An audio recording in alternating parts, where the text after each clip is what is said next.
Welcome back. Corona से बढ़ते संकट से निपटने के लिए सुप्रीम कोर्ट ने केंद्र सरकार से जो नेशनल प्लान मांगा था उस पर आज सुनवाई हुई। सुप्रीम कोर्ट ने कोरोना महामारी के प्रबंधन से संबंधित ऑक्सीजन की कमी और अन्य मुद्दों पर सवाल उठाए। देश की सबसे बड़ी अदालत ने कोर्ट में वैक्सीन के दाम, उनकी उपलब्धता, ऑक्सीजन और वेंटिलेटर की कमी समेत कई अहम मुद्दों पर केंद्र सरकार से जवाब मांगा। 3 जजों की बेंच ने कहा कि वह शुक्रवार यानी 30 अप्रैल को दोपहर 12 बजे मामले की सुनवाई करेगी। केंद्र सरकार ने कहा है कि वह शुक्रवार तक तमाम मुद्दों पर जवाब दे सकती है। सुनवाई के दौरान कोरोना के मुद्दे पर सुप्रीम कोर्ट के तेवर तल्ख दिखे। इस मामले का खुद ही संज्ञान लेने वाली कोर्ट ने कहा कि राष्ट्रीय संकट के समय वो मूक दर्शक बनकर नहीं रह सकती। सुप्रीम कोर्ट ने कहा कि हमारा मकसद है कि हम हाई कोर्ट्स की मदद के साथ साथ अपनी भूमिका भी अदा करें। हाई कोर्ट्स की भी अहम भूमिका है। सुनवाई के दौरान जस्टिस चंद्रचूड़ ने साफ किया कि इन सुनवाइयों का उद्देश्य हाई कोर्ट्स का दमन करना या उनके काम में दखलंदाजी करना बिल्कुल नहीं है। लोगों की जिंदगी बचाने के लिए जब भी उन्हें दखल देने की जरूरत महसूस होगी, सुप्रीम कोर्ट दखल देगी। सुनवाई के दौरान जस्टिस रविंद्र भट्ट ने वैक्सीन की कीमत का मुद्दा उठाया। जस्टिस भट्ट ने पूछा कि वैक्सीन बनाने वाले अलग अलग कीमतों के साथ क्यों आ रहे हैं, केंद्र सरकार इसके बारे में क्या कर रही है। जज ने कहा कि पेटेंट अधिनियम की धारा 6 के तहत ड्रग्स कंट्रोलर एक्ट के पास शक्तियां हैं। ये महामारी और राष्ट्रीय संकट है, क्या ऐसी शक्तियों को इस्तेमाल में लाने का समय नहीं है? ये समय कब आएगा? कोर्ट ने कहा कि जरूरी चिकित्सा उपकरण, कोविड बेड्स, रेमडेसिविर सहित आवश्यक जो दवाएं हैं उनकी उचित उपलब्धता सुनिश्चित करने के लिए उठाए गए कदम के बारे में भी जानकारी दी जाए। विक्रांत यादव जुड़ रहे हैं। विक्रांत, पेटेंट्स एक्ट 1970 के तहत यह कहा जाता है कि उसमें एक सीएल क्लॉज है, यानी कि कंपलसरी लाइसेंसिंग या कॉम्पिटिटिव लाइसेंसिंग। तो वॉलंटरी लाइसेंसिंग के साथ साथ इस क्लॉज को अगर हम इन्वोक करें तो देश में जो बाकी वैक्सीन मैन्युफैक्चरर्स हैं वो भी वैक्सीन का उत्पादन कर सकते हैं और कीमतें और भी कम हो सकती हैं। देखिए, बिल्कुल इसी के मद्देनजर आनंद सुप्रीम कोर्ट ने भी आज ये सुनवाई के दौरान ये कहा, क्योंकि कई राज्यों की तरफ से चिंता जताई गई थी कि जो वैक्सीन के दाम हैं वो अलग अलग हैं, केंद्र के लिए अलग हैं, राज्यों के लिए अलग हैं। तो इसको लेकर के सुप्रीम कोर्ट की तरफ से सवाल पूछा गया कि आखिर जब एक देश है तो अलग अलग दाम कैसे हो सकते हैं। कोर्ट ने इसके पीछे के रैशनल क्या कारण है ऐसा करने के लिए, इसके बारे में केंद्र सरकार को कहा है कि वो अपना एफिडेविट फाइल करे। साथ साथ कोर्ट ने यह भी कहा है कि जो ऑक्सीजन की कमी को लेकर के लगातार सवाल उठ रहे हैं, क्योंकि आज भी कुछ राज्य सरकारों ने कहा कि ऑक्सीजन की कमी लगातार बनी हुई है। राजस्थान ने कहा कि अगर यही हालत रहे तो अगले 8-10 दिनों में उसकी जो ऑक्सीजन की फिलहाल जरूरत है वो 2 गुनी हो जाएगी। तो इस तरीके से राज्यों को आगे आने वाला संकट भी झेलना है। तो वो ये चाहते हैं कि एक बेहतर नीति बने केंद्र सरकार के साथ, ताकि राज्यों का जो कोटा है वो थोड़ा बढ़े। तो एक बार लेकिन विक्रांत, एक तरफ जहां पर पॉलिसी, ड्रग पॉलिसी की बात करें, रेमडेसिविर और जैसे जो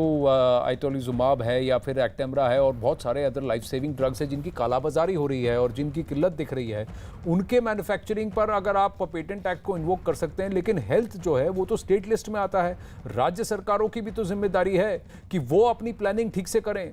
ऑक्सीजन के प्लांट्स जो लगवाने थे वो नहीं लगवाए, जिस तरह से उनको अपनी डिमांड को का आकलन करना चाहिए था उन्होंने नहीं किया, बेड्स की तैयारी जो करनी थी उन्होंने नहीं किया। तो क्या इस पर सेंटर जवाबदेह होगा या फिर राज्य सरकारें होंगी? देखिए आनंद, दोनों ही सरकारों की जिम्मेदारी बनती है, चाहे वो राज्य सरकारें हों या फिर केंद्र सरकार हो। और इसी कारण कोर्ट ने केंद्र सरकार के साथ साथ राज्य सरकारों से भी ये जवाब मांगा है कि वो ये बताएं कि उन्होंने क्या अपने यहाँ पर बुनियादी सुविधाओं में क्या बढ़ोतरी की, किस तरीके से, क्योंकि ऐसा नहीं है कि संकट अचानक आया, ये संकट आता हुआ दिखाई दे रहा था। तो किस तरह की उनकी तैयारी थी, इस बारे में राज्य सरकारों को भी अपना एफिडेविट देना है। लेकिन चूंकि केंद्र सरकार की एक बड़ी भूमिका हो जाती है और संकट क्योंकि पूरे देश का है, इस कारण से कोर्ट ये चाह रहा था कि एक केंद्र सरकार ये बताए कि पूरे देश के लिए एक वैक्सीन की कीमत क्यों नहीं हो सकती। दूसरा ये एक बार पता करना चाहता है कि ऑक्सीजन की कितनी उपलब्धता है ताकि राज्यों को उस हिसाब से दिया जाए। तीसरा, जो रेमडेसिविर और फेबिफ्लू आदि दवाओं की जो किल्लत हो रही है उसको लेकर के असली स्थिति क्या है, क्या किल्लत है या उसको दूर कर लिया गया है या क्या स्थिति है, ये केंद्र सरकार बता सकती है। हालांकि पर इस वक्त कई लोगों का ये भी कहना है कि सुप्रीम सुप्रीम कोर्ट के जो जज हैं उनके लिए जो तैयारी है वो 5 स्टार होटल में कही जा रही है, उस पर भी काफ़ी सारी कई टिप्पणियां हो रही हैं विक्रांत। कई दूसरी बात, कोर्ट अभी क्यों जागा है? तीसरी बात, अगर वैक्सीन मैन्युफैक्चरर अलग हैं, उनके कॉस्ट अलग होंगे, प्राइवेट और पब्लिक में दोनों के रेट्स में फर्क होगा, पर क्या कोर्ट इस पर हस्तक्षेप कर सकती है? क्या ये एग्जीक्यूटिव और एडमिनिस्ट्रेटिव डिसीजन नहीं है? क्या ये जुडिशियल ओवररीच नहीं है? ये भी सवाल पूछे जा रहे हैं कि सुप्रीम कोर्ट सुओ मोटो जो जागा है, अभी क्यों जागा है?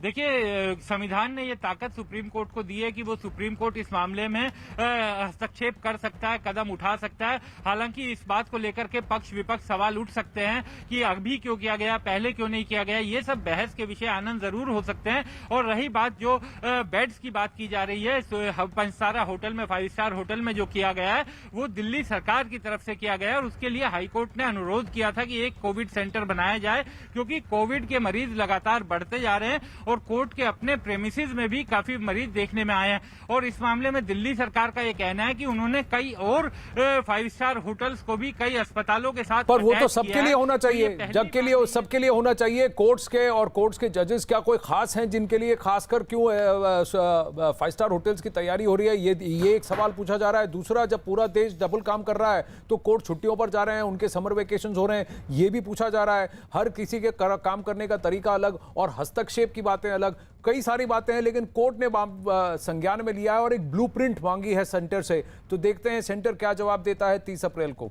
वहीं समाज में लोग आगे बढ़कर आ रहे हैं फाइट बैक करने के लिए। वो ये बात, इस बात का इरादा, इस बात का भरोसा दिला रहे हैं कि हम अगर साथ मिलकर करेंगे, काम करेंगे तो कोरोना को मात दी जा सकती है। कोरोना महामारी के बीच स्वास्थ्य कर्मी और कोरोना वॉरियर्स लगातार काम में लगे हुए हैं और उन सबको सलाम। ये लोग रजिस्ट्रेशन से लेकर कोरोना टेस्ट तक वो कर रहे हैं। बताया गया है कि कोरोना काल में कोरोना योद्धा 10 से 12 घंटे तक भी काम कर रहे हैं। कोरोना की दूसरी लहर को मात देने के लिए जब डॉक्टर्स और एक्सपर्ट्स की तरफ से यह सुझाव दिया जाता है कि सब कोई अपने घरों में रहें, लेकिन कोरोना के खिलाफ लड़ाई फ्रंट से एक तबका लड़ रहा है लगातार, कोरोना वॉरियर्स, और डॉक्टर और हेल्थ केयर वर्कर्स इस लड़ाई में सबसे आगे हैं। मैं नीरज कुमार, न्यूज़ 18 इंडिया से आज एक अस्पताल में हूं नोएडा के, और यहाँ देखेंगे कि कैसे कोरोना के खिलाफ लड़ाई जारी है। दिन रात हेल्थ वर्कर्स यहाँ काम कर रहे हैं। ये जो आप पंक्ति देख रहे हैं, ये लोगों की लाइन देख रहे हैं, ये वो लोग हैं जो यहाँ कोरोना टेस्टिंग कराने पहुंचे हैं और पहले रजिस्ट्रेशन किया जाता है। लेकिन आज बात होगी कोरोना वॉरियर्स की। मरीजों की बात हम लगातार कर रहे हैं, अस्पतालों में बात कर रहे हैं या दूसरे जगहों की बात करते हैं, ऑक्सीजन प्लांट की बात करते हैं, लेकिन आज सिर्फ बात करेंगे कोरोना वॉरियर्स की, हेल्थ वर्कर्स की, जो दिन रात मेहनत करके यहाँ काम कर रहे हैं। काम में कोई बाधा ना हो इसका हमने भरपूर सुनिश्चित कर लिया इन लोगों से पहले बातचीत करके। आपका नाम? आकाश, क्या यहाँ करते हैं आप, पहले ये बताइए। सर, यहाँ पहले रजिस्ट्रेशन करते हैं, उसके बाद फॉर्म वाइल पे जाते हैं, वो वाइल बनाने के बाद पेशेंट को देते हैं, पेशेंट टेस्टिंग कराता है उसके बाद। तो ये तो हो गई प्रक्रिया कि यहाँ रजिस्ट्रेशन होता है, उसके बाद लोग कोरोना की टेस्टिंग कराते हैं।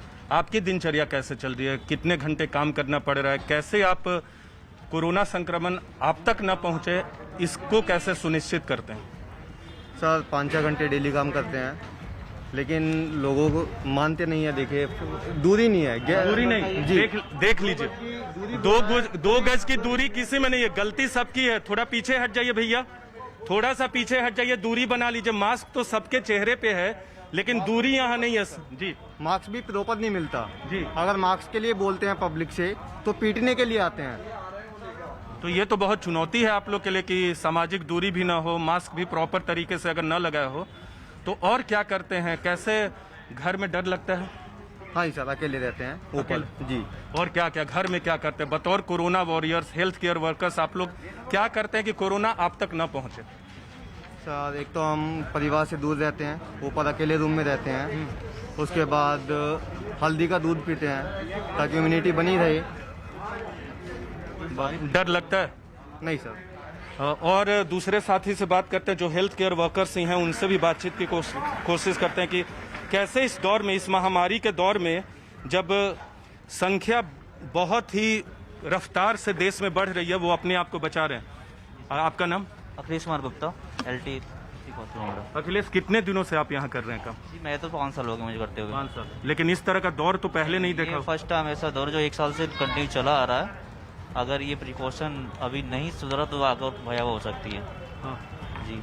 तो क्या क्या, जैसे आप आते हैं घर से निकलते हैं, डेली आपको पेशेंट से दो चार होना पड़ता है, तो कैसे अपनी सुरक्षा कैसे करते हैं, घर में लोगों को सुरक्षित कैसे रखते हैं?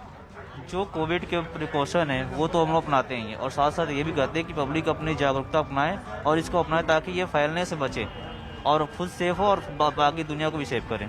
तो आपको जैसे कोरोना जिस तरह से फैल रहा है, आप लोग हेल्थ केयर वर्कर्स हो, हर चीज आप सामने से देख रहे हो, कहाँ सबसे ज्यादा आपको लगता है कि दुख कहाँ होता है, कहाँ कष्ट पहुँचता है? क्योंकि महामारी फैल रही है, टेस्ट रिपोर्ट भी कई बार बहुत देर से आता है, तो कहाँ सबसे कष्ट पहुँचता है पूरे हेल्थ सिस्टम को लेकर, इस महामारी को लेकर? हेल्थ सिस्टम में थोड़ा सा इस समय प्रेशर तो है, क्योंकि टेस्टिंग हो रही है मगर उस हिसाब से टेस्ट नहीं हो पा रहे, काफ़ी जनसंख्या लोड पड़ जा रहा। इसको लोड इस वजह जब तक पब्लिक नहीं समझेगी, जिसको जरूरत हो वही अगर टेस्ट कराए तो जाके हेल्थ सिस्टम काफ़ी तरह से इसको चल सकता है। अगर ऐसे नहीं होगा तो ये ऐसी भयावह स्थिति बनी रहेगी। एक और दूसरे हेल्थ वर्कर से बात करते हैं, आप क्या यही इन्हीं से बात कर रहे हैं? हाँ, तो दबाव बढ़ गया, तो दबाव को कैसे कैटर कर रहे हैं, कैसे लोगों की मांग जो है, लोग जब संख्या में आते हैं, लोगों को संभालते कैसे? बस ये लोगों को संभालने के लिए अब क्या है कि जो जिसकी ड्यूटी 8 घंटे उसको 8 से 10 से 12 घंटे ड्यूटी करनी पड़ी है। प्रेशर बना पड़ा हुआ है इसमें, लोगों को ओवर टाइम से किया जा रहा है, पब्लिक को दिक्कत और परेशानी न हो, लेकिन फिर भी थोड़ा सा ये तो बना हुआ है कि काफ़ी स्ट्रेस है और काफ़ी इसमें जनसंख्या बढ़ती जा रही है। बिल्कुल, बहुत दबाव है, बहुत भीड़ है, और आप लंबी कतार यहाँ नोएडा के इस अस्पताल में देख सकते हैं। अब कोरोना के खिलाफ जंग में जुटे ये लोग पूरी तरह से कोरोना नियमों का पालन भी कर रहे हैं और लोगों से भी नियमों का पालन करने की अपील भी कर रहे हैं। केयर वर्कर लगातार काम कर रहे हैं अस्पतालों में, और कुछ लोगों से बातचीत करते हैं जो यहाँ कोरोना की टेस्टिंग से जुड़े हुए हैं, उन लोगों से बातचीत करते हैं जो रिपोर्ट लेते हैं, सैंपल लेते हैं और रिपोर्ट देते हैं। हमारे साथ नीरज शर्मा हैं जो ये काम पिछले कई दिनों से यहाँ कर रहे हैं नोएडा के इस अस्पताल में। नीरज, कैसे अपने आप को सुरक्षित रखते और कैसे पहले ये सैंपल आप लोग कैसे कलेक्ट करते हैं, ये बताइए। सैंपल हम सैंपल के 2 स्वैब होती हैं, एक नोजोफ्रेंजल होती है, एक ओजोफ्रेंजल होती है। जो ओजोफ्रेंजल होती है हमें मुंह में डालनी होती है, और जो नोजोफ्रेंजल होती है हमें नोज में डालनी होती है। उन दोनों को हम सैंपल लेते हैं, सैंपल लेके हम अपनी ये क्या नाम है कोरोना टेस्टिंग की VTM वाइल होती है। ये तो हो गया, क्या आप लीजिए, कैसे लेते हैं, इनका ले लिया आपने? हाँ जी, ठीक है। तो ये बताइए कि इसमें बहुत सारे जो सैंपल लेते हैं उसमें बहुत लोग पॉजिटिव भी आते हैं, निगेटिव भी बहुत आते हैं, इसलिए हम तो कैसे ये सुरक्षा? ग्लव्स के दो पेयर यूज करते हैं, क्या नाम है, कुछ थोड़ी देर में ग्लव्स को हम चेंज भी करते रहते हैं। तो अपनी सुरक्षा बाकी कैसे करते हैं? यहाँ से आप जाते हैं घर में, आपके लिए कितना मुश्किल होता है? भैया हम गर्म पानी से नहाना, हमें जाते ही हम सैनिटाइजिंग करते हैं अपने आप को, फिर सैनिटाइजर डाल के गर्म पानी से ही नहाना होता है हमें। लेकिन जितनी भीड़ बढ़ गई है, लोग बहुत संख्या में आते हैं, अभी तो कुछ ही लोग उन्हें भी फेस करना होता है, उन्हें समझाना भी होता है, रिपोर्टिंग किस तरीके से आपको पोर्टल से डाउनलोड करनी है। हाँ। वो भी हमें पेशेंट को समझाना होता है। तो अभी रिपोर्ट कितने दिन में आ रही है? भैया 5 से 6 दिन के अंदर रिपोर्ट अभी आ रही है। लेकिन यहाँ 3 से 4 दिन लिखा है, देख सकते हैं अपने कैमरा पर्सन दिनेश ना, लिखा हुआ है। कुछ दिनों पहले 3 से 4 दिन में आ रही थी, अब 5 से 6 दिन हो गया है, और कोशिश कर रहे हैं कि 3 से 4 दिन नहीं, 2 से 3 दिन में ही आए। तो आपको सबसे अधिक पीड़ा क्या होती है इस महामारी में? मरीजों को अधिक देख के आपको पीड़ा क्या होती है, और आपके लिए चुनौती क्या होती है? हमें पीड़ा पेशेंट को फेस करना, हमारे पास जैसे कभी जैसे पेशेंट ज्यादा होता है उस समय पेशेंट को भी समझाना, और पेशेंट 200 सैंपलों की हमारी क्वांटिटी होती है। कई बार होता है पेशेंट ज्यादा है और 200 पे हमें बंद करना होता है, क्योंकि वो पेंडिंग हो जाते हैं, फिर सैंपल रिसीविंग भी नहीं होती कई बार। आप अपना काम कीजिए, बहुत बढ़िया काम कर रहे हैं, और बहुत कोरोना के जो सैंपल आते हैं उनको कलेक्ट करते हैं, और कुछ लोगों से बात करते हैं जो यहाँ सैंपल देने आए हैं। कैसे देखती हैं जो हेल्थ केयर वर्कर्स काम कर रहे हैं इस दौर में भी, जब हम लोग को कहा जाता है कि घरों में रहिए और ये लोग दिन रात काम करते हैं, तो आप लोग इनको कैसे देखते हैं?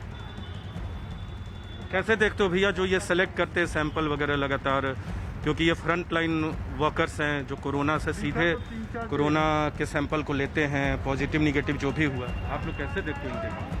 ये तो मैसेज डालते हैं हम लोगों पे से, फ़ोन पे मैसेज आता है, तभी ऐसे नहीं दिखाता था। ओके, ऑनलाइन ही मैसेज, ऑनलाइन। हाँ, 2 से 3 दिन का टाइम देते हैं।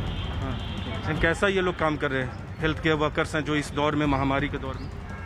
काम तो आप देख ही रहे हैं, जैसे वहाँ पे लाइन लगी है और वहाँ पर सुबह से ही बैठे हुए हैं। हालांकि मैं भी सुबह से आया हूँ 8 बजे से, लेकिन 8 बजे से लेकर कंटिन्यूसली वो लोग लगे हुए हैं जो भी हेल्थ केयर वर्कर्स हैं। हालांकि पूरा सिस्टम जो है हेल्थ केयर वर्कर्स के बेसिस पे ही चल रहा है, क्योंकि अगर ये सपोर्ट नहीं करेंगे तो बेसिकली हम जैसे पेशेंट कहाँ पे जाएंगे।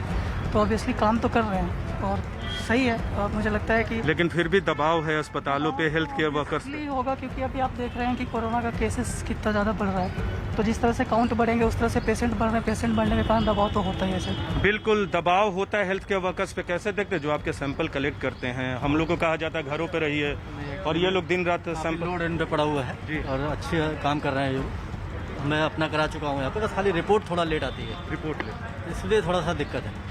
तो कोरोना वॉरियर्स से हम लोग बातचीत कर रहे थे कि कैसे दिन रात ये लोग लगे हुए हैं, लोगों का सैंपल कलेक्ट करते हैं। इसके अलावा सफाई कर्मी हैं, नर्सेज हैं, डॉक्टर्स हैं या दूसरे लोग हैं, पुलिस के जवान हैं, तमाम लोग कोरोना महामारी के दूसरे लहर से, पहली लहर के दौरान भी इन लोगों ने बहुत बेहतरीन काम किया था और कोरोना को रोकने में कामयाबी हासिल की थी। और ऐसे में जबकि देश में कोरोना के मामले लगातार बढ़ रहे हैं, लोगों के मरने की संख्या जो है वो लगातार बढ़ रही है, उस दौर में भी मकसद एक ही है कि कोरोना को किसी तरह से हराया जाए। और इसमें सबसे बड़ी भूमिका कोरोना वॉरियर्स की है, और कोरोना वॉरियर्स में भी सबसे बड़ी भूमिका डॉक्टर्स और हेल्थ केयर वर्कर्स की है। कैमरा पर्सन दिनेश नागर के साथ Neeraj Kumar, news 18 India, Noida. Corona के बढ़ते मामलों के बीच लोग एक दूसरे की मदद कर रहे हैं। दिल्ली के इस्कॉन मंदिर पर हर दिन 1400 कोरोना पॉजिटिव लोगों को खाना पहुंचाया जा रहा है।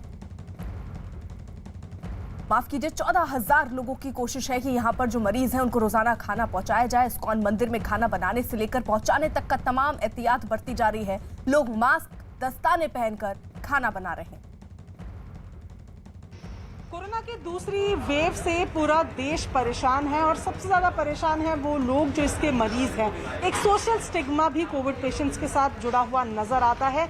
ऐसे में इस वक्त हम मौजूद हैं इस्कॉन द्वारका में, जहां आप देख रहे हैं कि खाने की ये तमाम प्लेट्स लगी हुई हैं, जिसमें रोटी, चावल, दाल, सब्जी जैसी जो न्यूट्रिशियस खाना है उसको फिलहाल पैक किया जा रहा है।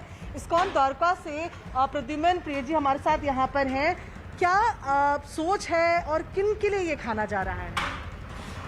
ये जो द्वारा कोविड की वेव आई है, तो इस समय सबसे बड़ा जो चैलेंज है, जो कोविड के पेशेंट हैं उनको घर में खाने की बहुत ज़्यादा समस्या आ रही है। तो जो हमारे जीवीसी हैं, परम पूज्य गोपाल कृष्ण गोस्वामी महाराज, उनका हम लोगों को जो है संदेश मिला कि आप किसी भी तरह से इन लोगों के घर तक खाना पहुंचाइए। तो हम सब जो है लगे हुए हैं और कोशिश कर रहे हैं कि पूरे दिल्ली में जो भी कोविड पेशेंट और जिनको इस भोजन की ज़रूरत है, हम उनको जो है घर पर डिलीवरी कर सकें। यहाँ पर आप देख रहे हैं कि देखिए किस तरह से एक के साथ एक प्लेट्स यहाँ पर लगी हुई हैं और लगातार जो वॉलंटियर्स हैं, जो सेवादार हैं, वो किस तरीके से यहाँ सर्व कर रहे हैं। खास बात आप ये देखिए कि तमाम लोग जो खाना सर्व कर रहे हैं, सबके हाथों में ग्लव्स हैं, सब ने N95 मास्क पहने हुए हैं, सबके सर ढके हुए हैं, यानी कि प्रिकॉशन पूरी तरीके से ली जा रही है। राजस्थान में कोरोना की मुश्किल घड़ी में लोग एक दूसरे की मदद कर रहे हैं। जयपुर में विकास समिति 500 बेड का अस्पताल शुरू करने जा रही है, जिससे कोरोना मरीजों का इलाज हो सके। राजस्थान में कोविड मरीजों का आंकड़ा जिस तेजी से बढ़ता जा रहा है और जिस तेजी से ऑक्सीजन की मांग बढ़ती जा रही है, उतनी ही मुश्किल होती जा रही है सरकार के सामने इंतजाम करना।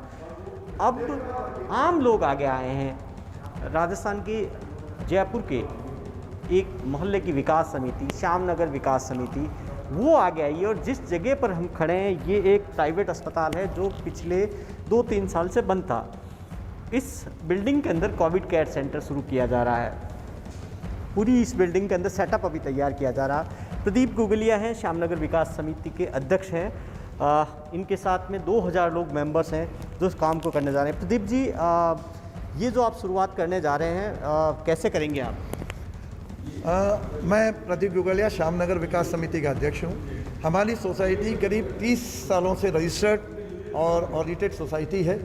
बहुत सारे लोगों ने महसूस किया, अभी में हमने देखा है कि हमारे आसपास के लोगों को बहुत दिक्कत हो रही है, ना बेड मिल रहे हैं, ना ऑक्सीजन मिल रही है, बहुत तकलीफ हो रही है, दर हर हॉस्पिटल में घूम रहे हैं। तो हमने कोई तरीका सोचा।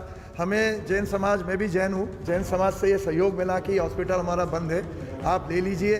तो ये हॉस्पिटल जिसमें 5 फ्लोर से है, ये हॉस्पिटल हम 500 बेड का 500 बेड का बनाने का प्रयास कर रहे हैं। 500 बेड का बना रहे हैं। और देखिए कि यहाँ पर सरकार की ओर से जयपुर के CMHO नरोत्तम शर्मा वो विजिट कर रहे हैं। तो एक तरह से ये सरकार और जनता की पार्टनरशिप हो रही है। समा जी, सर बताएं कि ये जो किस तरीके से ये पहली पार्टनरशिप है पब्लिक के साथ आपकी? क्योंकि जिस तरह से हमारा जो संक्रमण बढ़ रहा है कोरोना का, और हमें बेड की ऑक्सीजन की सबकी आवश्यकता पड़ रही है, इसे देखते हुए सरकार ने कोविड केयर सेंटर का विस्तार करने का निर्णय लिया है। उसके चलने प्रथम हमने बीलवा के अंदर 5000 बेड की जगह हमने ले ली है। उसमें 1000 बेड का हमने आज कोविड केयर सेंटर शुरू भी कर दिया है। भारतीय सेना और उसके जवानों की काबिलियत और जाबाजी पर तो कोई सवाल उठा ही नहीं सकता, लेकिन सेना के लोग हर मुसीबत के वक्त जिस जाबाजी के साथ अपने हुनर का परिचय देते हैं, तो हर सुनने वाला सैल्यूट देने में जरा भी देर नहीं लगाता। इस कोरोना महामारी की दूसरी तबाही भरी लहर के बीच भी सेना की जाबाजी का ऐसा ही एक वाकया सामने आया। भारत और पाकिस्तान की सीमा से सटे सरहदी इलाके बाड़मेर में, जहां भारतीय सेना के सिर्फ 40 जवानों ने महज 3 घंटे के भीतर ऑक्सीजन वाले 100 बेड का अस्पताल बना दिया। देर रात 9 बजे शुरू हुए ऑपरेशन को महज 3 घंटे में पूरा करके अत्याधुनिक सुविधाओं वाले अस्पताल को तैयार करके जिला प्रशासन के सुपुर्द कर दिया गया। सेना ने जिला अस्पताल के पास कस्तूरबा गांधी आवासीय विद्यालय और बालिका छात्रावास भवन में बनाए इस अस्पताल में उन कोरोना मरीजों को रखा जाएगा जिनका ऑक्सीजन लेवल कम हो गया है। एडमिनिस्ट्रेशन ने आर्मी को रिक्वेस्ट किया था 100 बेड लगाने के लिए। तो 100 बेड पहले हमने इंजीनियरिंग कॉलेज के अंदर लगाए थे एंड काफ़ी अच्छा सेटअप था, बट चूँकि शहर से काफ़ी डिस्टेंस होने के कारण और कुछ समस्याएं थी लोकल एडमिनिस्ट्रेशन की, तो हमें उन्होंने रिक्वेस्ट किया कि अगर हम वो सारे बेड शिफ्ट करके इस हॉस्टल के अंदर लगा सकें। ये बालिका छात्रावास एक तो ये वाला है और बाकी अपने कस्तूरबा गांधी वाले, दोनों मिला के अभी आर्मी के द्वारा 100 बेड्स की व्यवस्था की जा रही है, जो इन्होंने पहले इंजीनियरिंग कॉलेज में व्यवस्था की उसी को इधर शिफ्ट किया है। उसका कारण ये रहा कि वहाँ थोड़ी दूरी ज़्यादा पड़ती थी, तो लॉजिस्टिक है, ह्यूमन रिसोर्स को वहाँ डिप्लॉय करना थोड़ा मुश्किल होता था। अभी यहाँ पे डॉक्टर्स है जो मतलब आसानी से आ सकते, क्योंकि ये एक तरह से हॉस्पिटल का एक्सटेंशन ही हो गया है, मतलब हॉस्पिटल का विस्तार हो गया है कि 100 बेड हॉस्पिटल में एक्स्ट्रा बढ़ गए हैं एक साथ ये सेना के सहयोग से।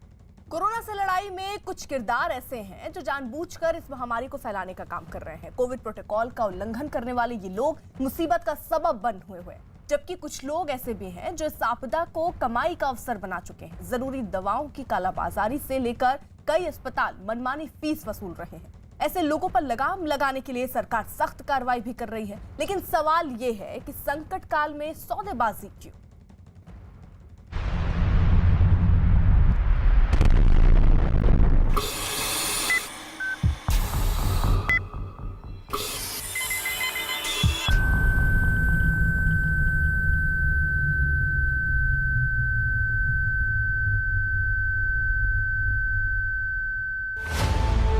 भारत कोरोना से जंग लड़ रहा है। इस जंग को जीतने के लिए लोग एक दूसरे की मदद कर रहे हैं, इंसानियत की मिसाल पेश कर रहे हैं। एक एक सांस के लिए संघर्ष कर रहे मरीजों तक राहत पहुंचाने की कोशिश की जा रही है। ऑक्सीजन की किल्लत को दूर करने के लिए एड़ी चोटी का जोर लगाया जा रहा है। इस संकट काल में भी अच्छाई जिंदा है, लेकिन इस अच्छाई के बीच बुराई भी कुंडली मारे बैठी है। मसलन आपदा में भ्रष्टाचार, नियमों का उल्लंघन, गैर जिम्मेदाराना रवैया और दवाइयों की कालाबाजारी।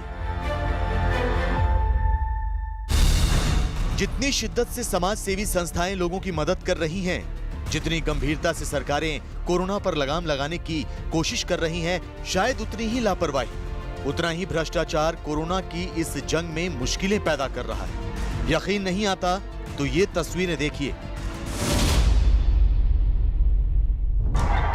तस्वीरें इंदौर के एक अस्पताल की हैं जो अखाड़ा बन गया। कोरोना पीड़ित मरीज के तीमारदारों और अस्पताल प्रशासन के बीच हाथापाई की नौबत आ गई। अस्पताल के स्टाफ ने महिला की बुरी तरह से पिटाई कर दी।